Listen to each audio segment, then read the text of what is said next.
Si vous avez la 1270, Chambry 70. Cette armurerie compte plus de 400 références différentes de munitions.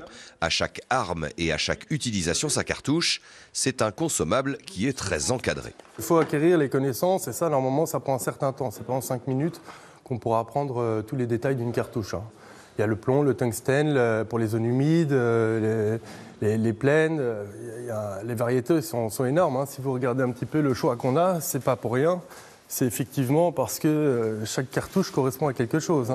Car voici ce qui peut arriver quand une munition n'est pas adaptée. Gérard pratique le ball-trap. Il n'imagine pas acheter ses cartouches au bureau de tabac. Je ne trouve pas ça correct au niveau des armuriers parce qu'ils sont obligés d'avoir des normes de sécurité et dans les bureaux de tabac, il n'y en a pas, quoi. 80% des 120 buralistes de l'Indre sont en zone rurale. Leurs représentants ne croient pas à un engouement pour la vente de munitions.